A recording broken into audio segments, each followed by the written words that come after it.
right, this young man, this male feminist showed up in my feed and he talks about mgtow and he really embarrasses himself.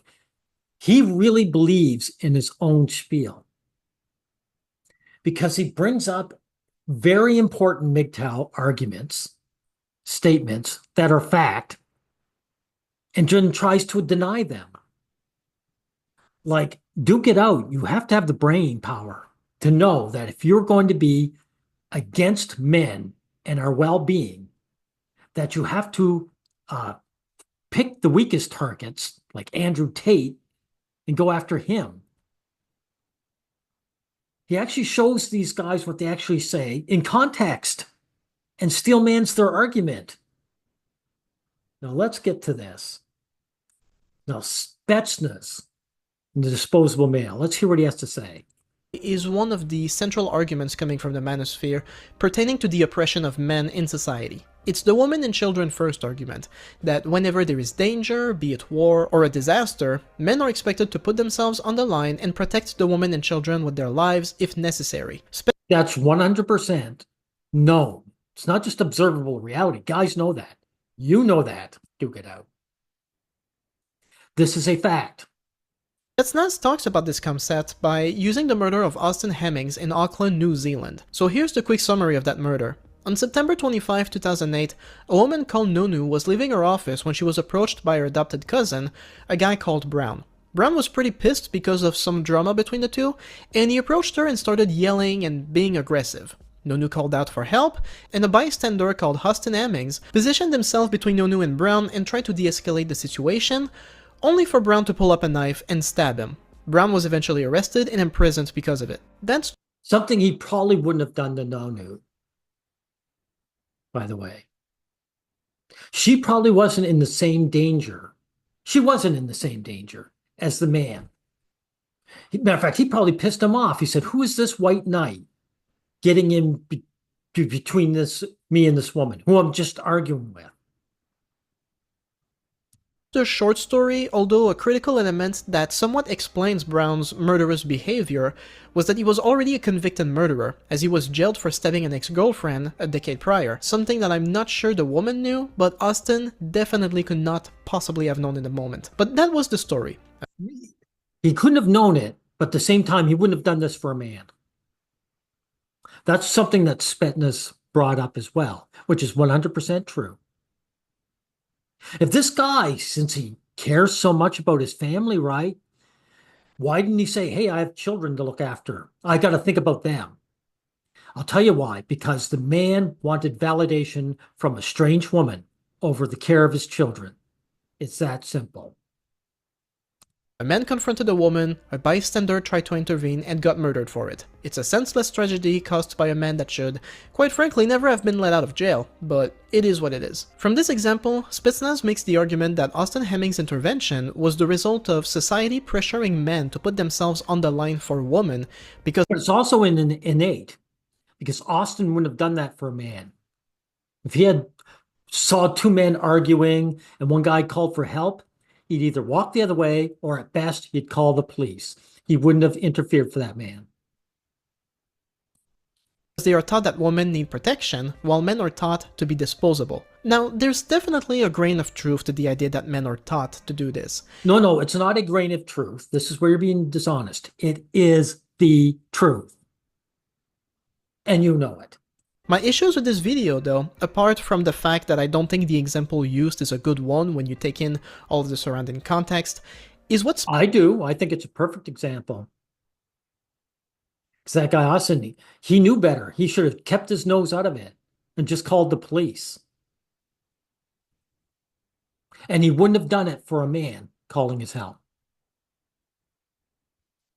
Spetsnaz blames for this culture, and the solutions he proposes, or rather, the lack of constructive solutions. Spetsnaz blames the government and women for enforcing the idea of chivalry, that as part— That's right.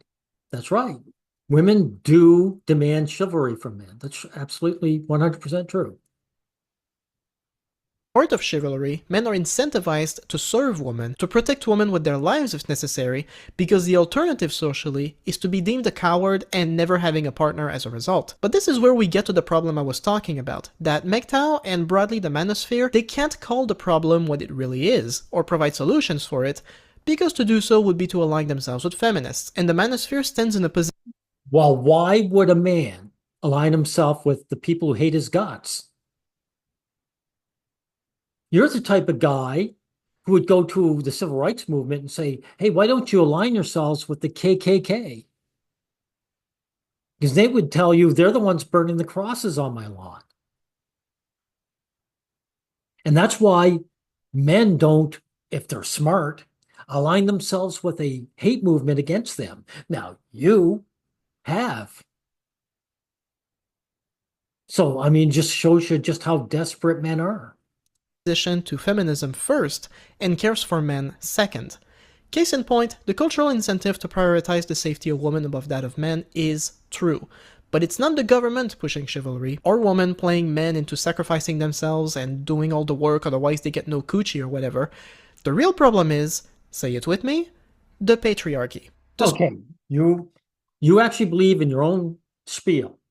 So the patriarchy made a bunch of women give white feathers to men and shame them to go to war? No, these are women gladly doing this.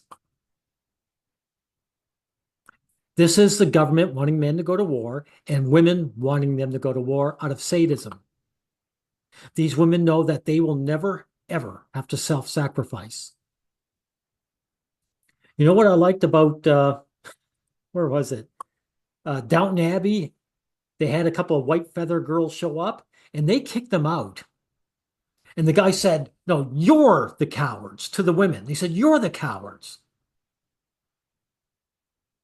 That is perfect television to me. Because whoever wrote that television show, he had to make a choice. Does he stand with what's right or does he back what's wrong like you? No, these women were cowards.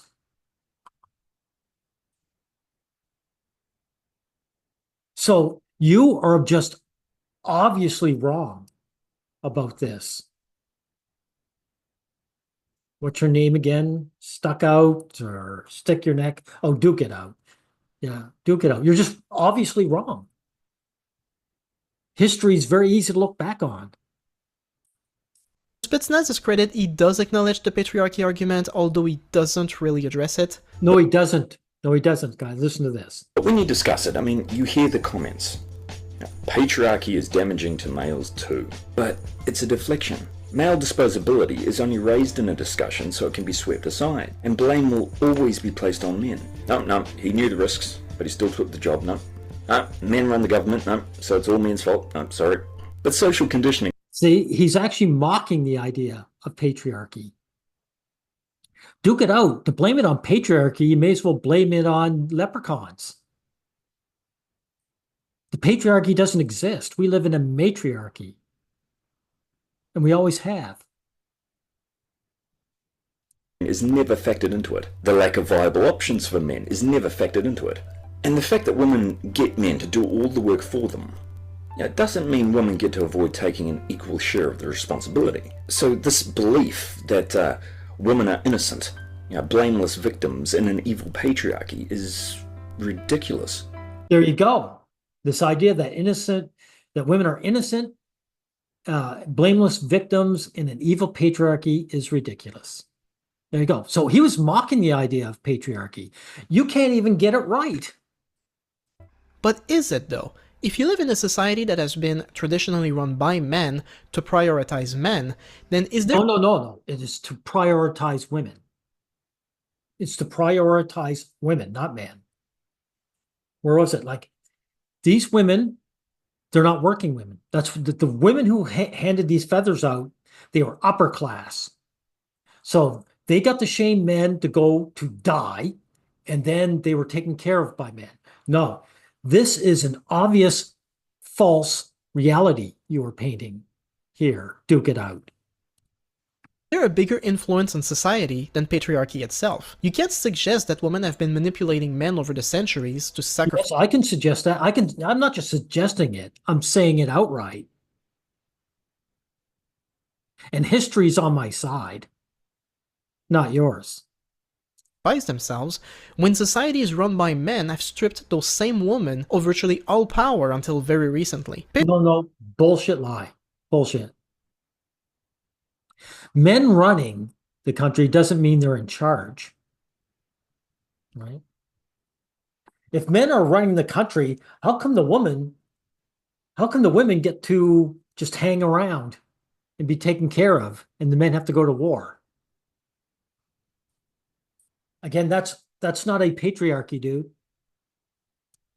Patriarchy is what gives men the belief that they must protect women, because patriarchy presents women as the weaker gender that needs protection, while men have been brought up as providers and protectors. No, dude. No, dude. Women demand it. You either stand up for them or you get deselected. That's how it works. You know what I'm saying is true because you're a male feminist. You're aligning with the powers that are actually against you. This is your form of getting selection, or at least validation from the opposite sex.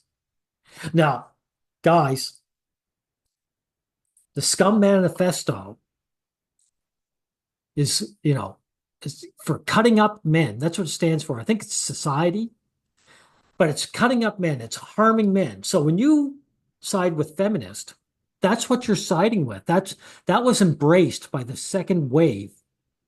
That was 60 years ago. And no group of feminists have ever disavowed that.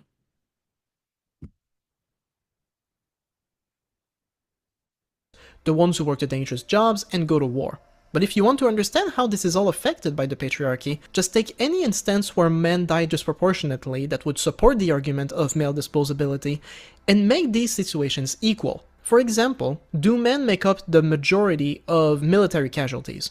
Yes, definitely. That's right. That's right. They do. Right. So that's not patriarchal. In a patriarchal society, those would be female, not male stats.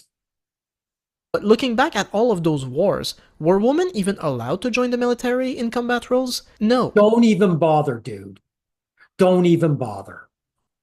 These women did not want to join the military. Ever. Ever. They definitely don't want to go to war. Look, how many men went AWOL? How many, what's that expression for the guys who avoid war, right?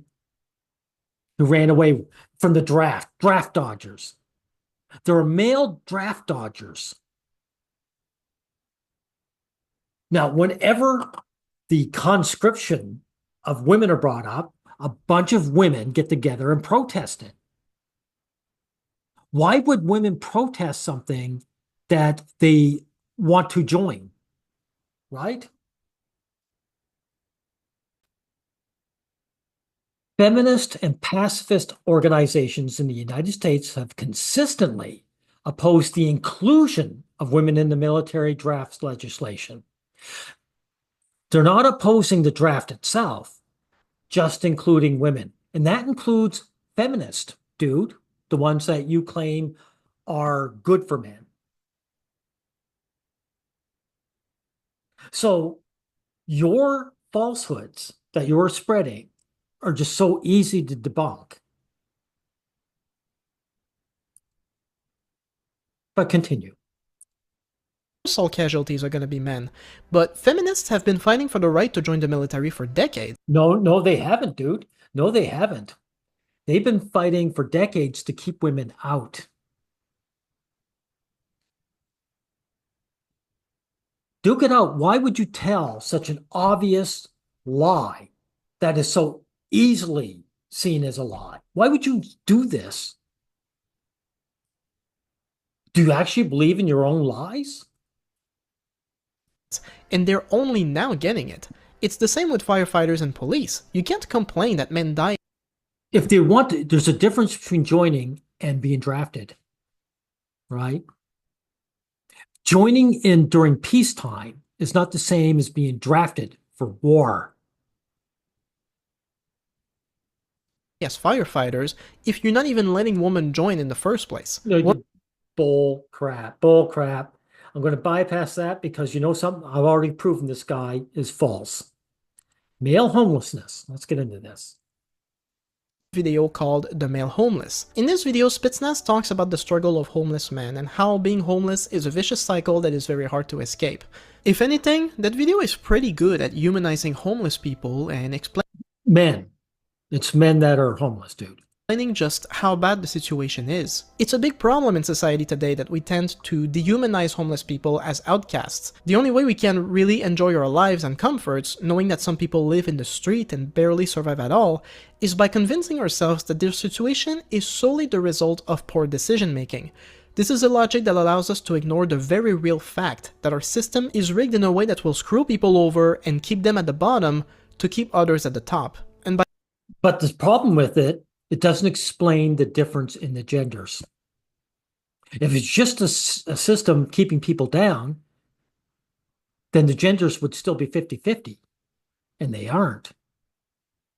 By ignoring that, we don't have to change anything about society or ourselves. But as Spetsnaz points out, the very state of homelessness, regardless of how one achieves it, can make a problem significantly worse than it already was. Between the strain on mental health that comes with the uncertainty of homelessness, the unreliable source of shelter and food, the violence, the drugs, the countless arrests and abuse, an individual's mental health can deteriorate very quickly when they're homeless.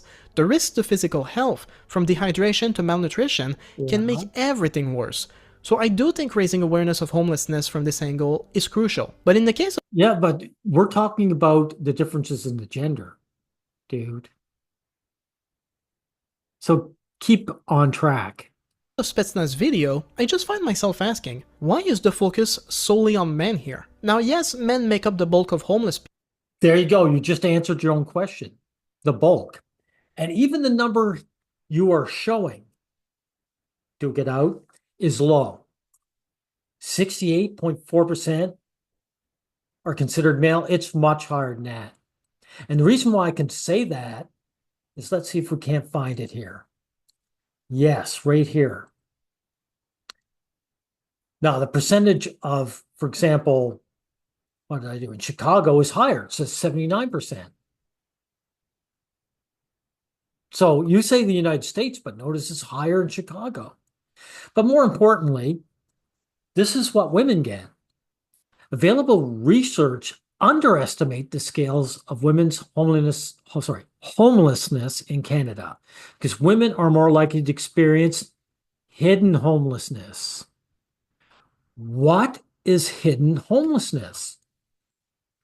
Well, hidden homelessness refers to individuals who are living temporarily with friends, family, or strangers without a guarantee of continued residency.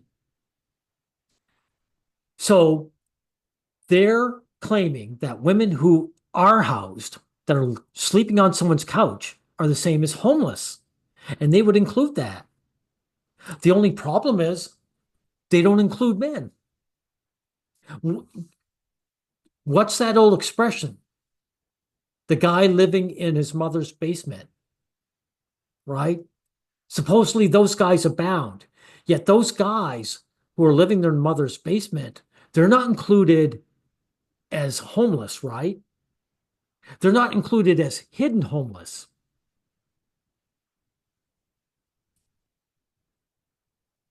So you can see that that is your stat. I don't buy into it, right? It's much higher than that. And there's an obvious bias from the government towards men when it comes to homelessness. People, but that doesn't mean that homelessness is predominantly a male problem, nor is it. Well, dude, even the stats you were getting that are underestimating it is still majority male. It's more than double. So again, why would you tell such an obvious falsehood that people can look on the screen and see is false, right? An indicator of systemic discrimination against men. The problem here is that if you look at why the disparity between homeless men and women is so large, you'll realize that even though men are more likely to experience homelessness, they don't have it the worst. All of the arguments brought up by Spetsnaz are Really, they don't have it the worst. All right.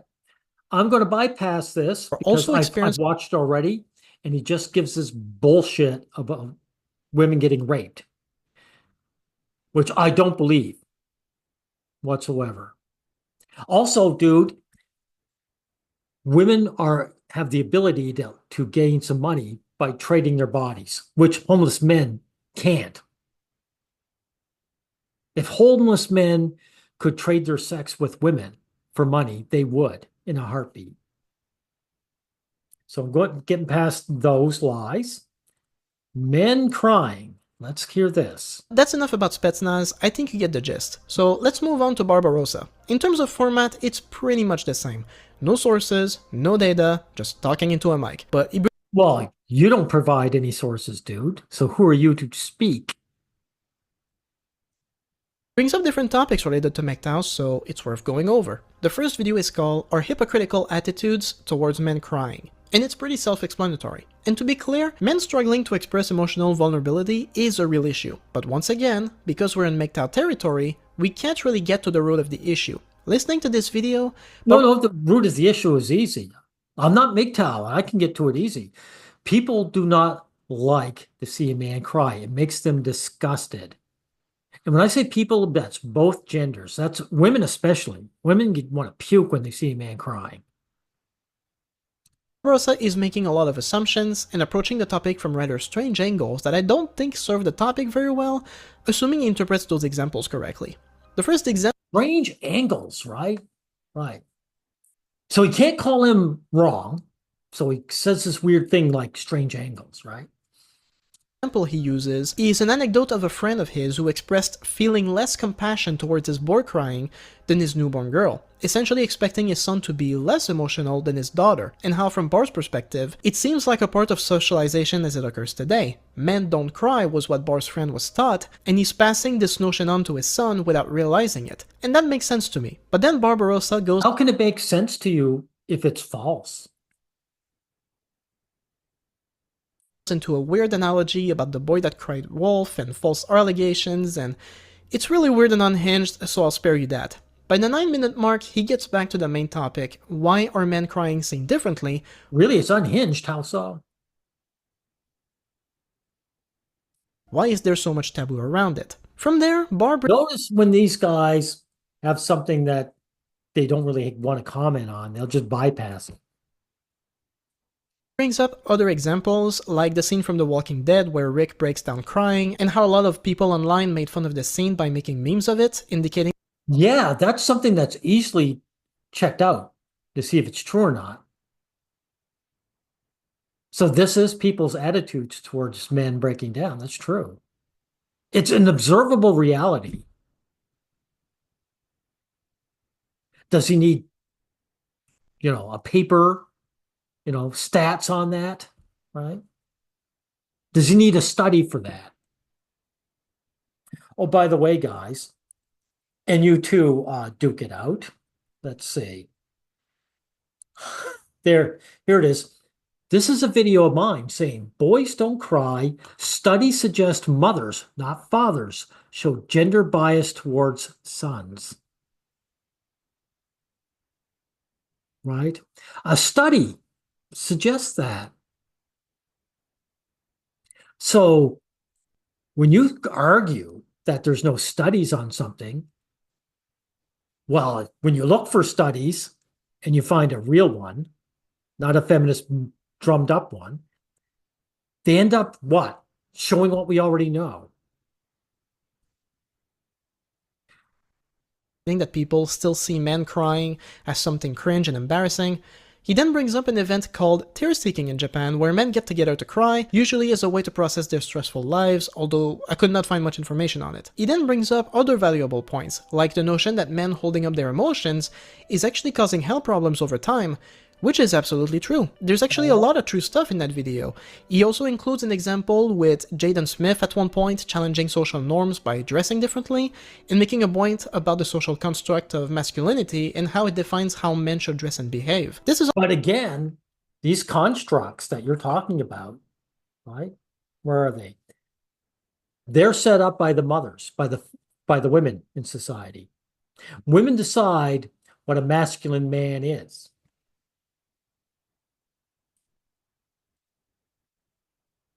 But do go on. all correct in my opinion. But throughout the entire video, we end up with the same problem that Spetsnaz had, which is that there is indeed a problem, but Barbarossa can't call it what it is, and as such, can't fundamentally solve it. I can call it what it is. I call it, it's male hostility. Both men and women are hostile to men. And women are the ones who decide what masculinity is. I've called it out. Say it with me, the problem is toxic masculinity. Toxic masculinity does not mean that men are inherently toxic. It means But it does mean that it's the toxic part is decided by women, not men.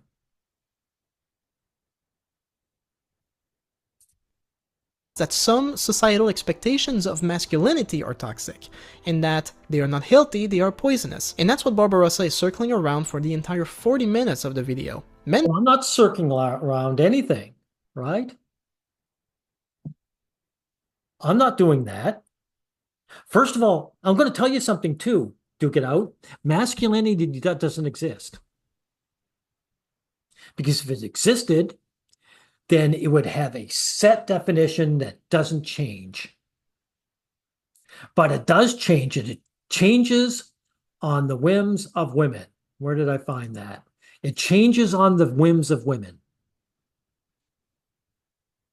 Right. So, do we go any further? No. I've made my point there. What's the next one? Circumcision. Here we go. of it. I was recommended a second video by this YouTuber called Uncircumcision, and I was curious enough, but I will say, it comes off as a more concrete example of mgtow men being weird and somewhat unhinged. So, men being against harming little boys' sexuality is unhinged. So your idea of sanity is harming helpless babies.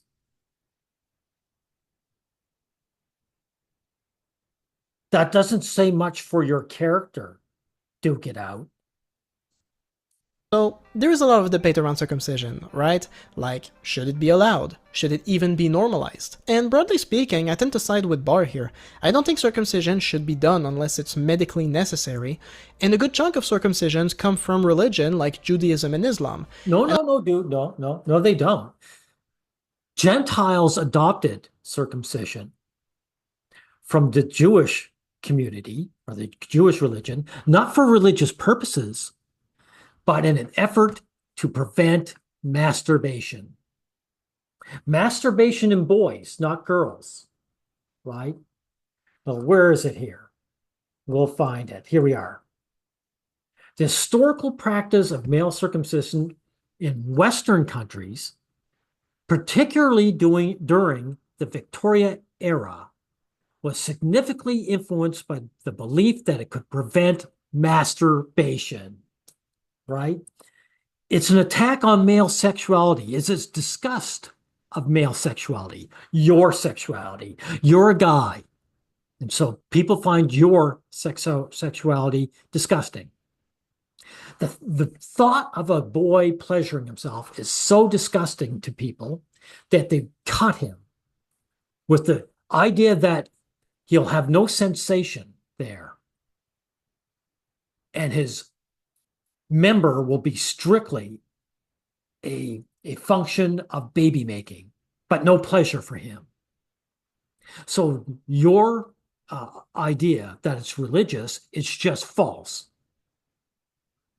I don't think those are moral, especially if they are done on children and infants who cannot consent.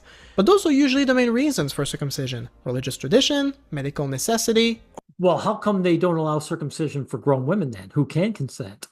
It's outlawed. right? Because people don't mind the idea of a woman rubbing one out. Or medical prevention. Barbarossa, however, has a very interesting take.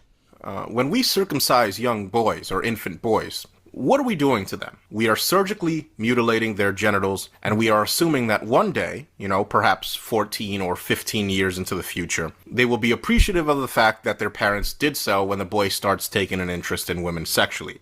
That's why we really do it. It's for female aesthetic preference. Exactly.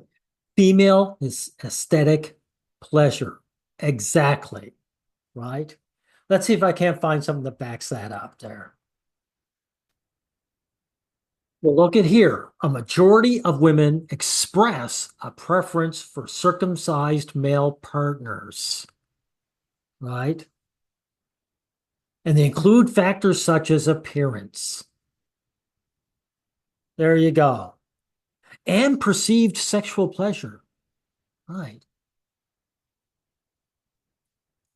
So what Barbarossa just claimed here is easily proven true, by the way. We assume that boys will consent to it because in the future, 15, 20 years down the road, both, I guess, most women and I don't know what percentage of gay men prefer this, right? And we do this automatically, and we just assume that they'll be okay with this because they're boys. And boys don't really care what's done to them as long as it's done in the name of getting themselves laid, essentially. That's the attitude that we have. Well, there you have it. Circumcision is actually a form of male oppression because it's being primarily done to be aesthetically pleasing to women. Which is obviously true. Any sources? Nope. Why would you? Women have actually claimed or told us to our faces that that's what their preferences are. Where are your sources to counteract it? Dude, where are yours? Now, notice this guy, he has no sources to support any claim he makes. So who are you, Duke It Out, to demand sources from somebody else? I guess that's just what it is. It is. Honestly, this is such a weird claim to make. How far do you... So truth is weird, see? See, what would be sane, what would be normal is the lies. You have to dig to pretend like this is a real men's issue. I'm sure we can do something. So our sexuality being damaged isn't a real men's issue? You're essentially saying that men have no issues then, dude. About religion, but to suggest that parents are doing it solely with the idea that when their kids grow older, their future girlfriend will appreciate it, that's insane. He doesn't... No. If that's insane, then insanity is what reality is. The truth is insane. So your idea of sanity is the lie you're pushing. It's done for two reasons, mainly. Actually, I'm going to put a third. The first one, of course, is female preference. Second one is disgust at male sexuality. They don't want to have boys masturbating. And the third one is actually fathers who were cut themselves, saying, if I was cut, then my son's going to be cut. It's hostility towards his own son. have any data to back that up. It's just dumb. No, dude, I showed you I showed you the preferences. I guess the AI could have been lying, right? Where's yours? Right? That said, while I was looking into this, I did find some data that suggested that women do indeed have an aesthetic preference for circumcised penises, and I was curious enough about it to try my own survey. So if you're curious too, stick around. No, I'm not curious, dude. I'm bypassing that.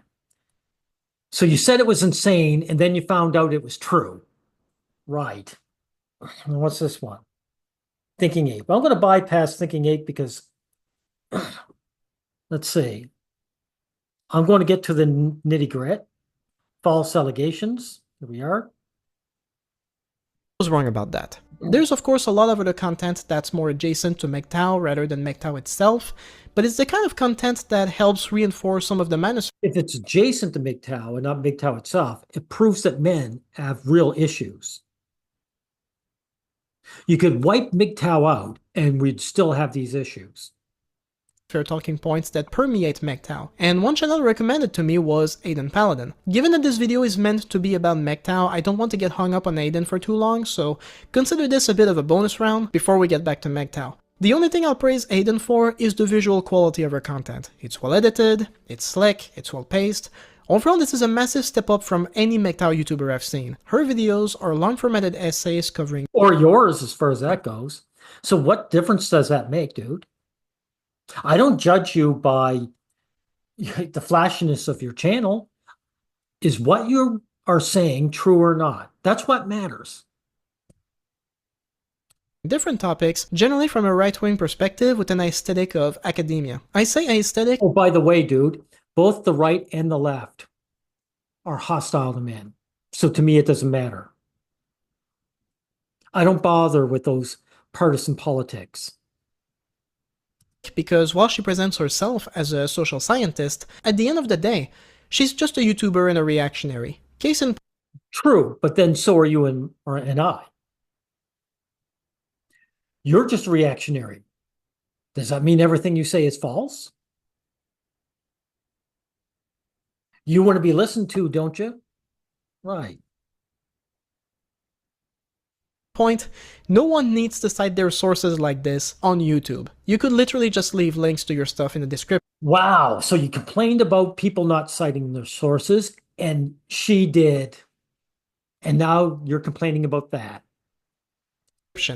So this, in my opinion, is about trying to look credible while make it unnecessarily difficult for your audience to check your own sources. But anyway, the video I want to talk about is a recent one. But it's also to prevent guys like you saying, hey, you don't have any sources.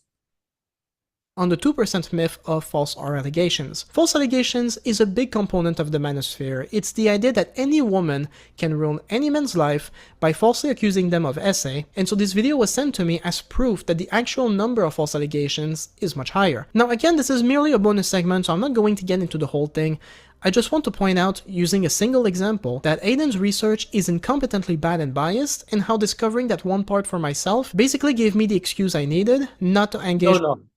She was right to look at that, because here's something simple too, right? The percentage of false allegations, right? It says the allegations reported to the police vary significantly, but depending on the criteria used for classification. Police often classify allegations as unfounded based on preliminary assessments rather than conclusive evidence, which can inflate the percentage of false reports. For example, the UK, it's 8% of sexual assault cases were classified as false by the police. But when a stricter criteria is used, requiring either a clear admission by the complainant or a strong evidence grounds were applied, the rate dropped to 2%. So they're saying that in order to say it was a false allegation, the woman would have to admit that it was. So women making a claim and never doing any tape backs, that shouldn't be included? I say it is. Either someone's telling the truth or they're lying. Right? It's even higher. One analysis found that 22% of the cases were labeled as baseless. So just because a woman doesn't come right out and admit it doesn't mean it didn't happen. In order for them to claim it was baseless means that she actually made the allegation. Right. Okay, let's see here. Get past that. What I think we should do.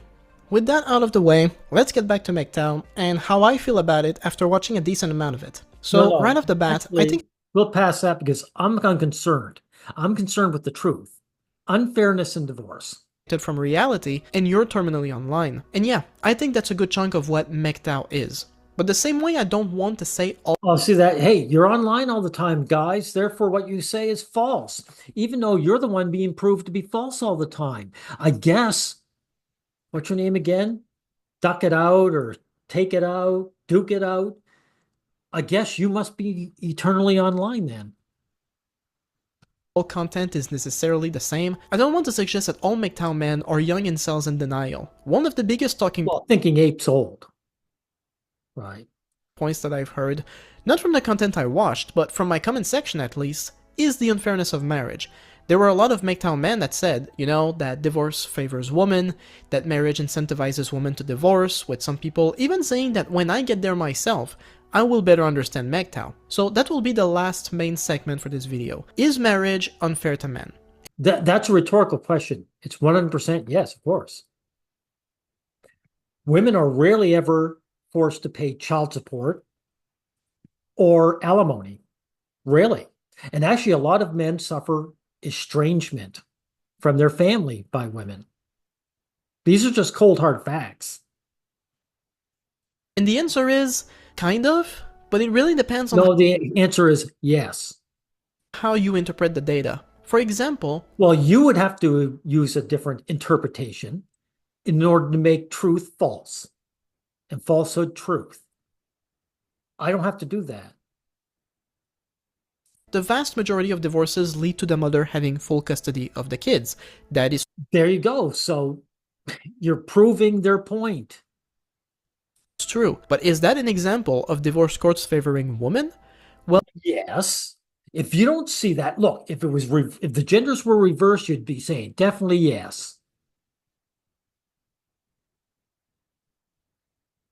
So come on, dude. I'm going to look ahead. No, I'm not going to give this guy any. He's just going to tell a lie. Period. Practical advice for young men. And he shows who is that male feminist? I can't remember the name from the Daily Show. Right. You have no practical advice for men at all, dude. You're a male feminist. You're male hostile. And you think that pandering to people who hate your guts is going to somehow get you validation.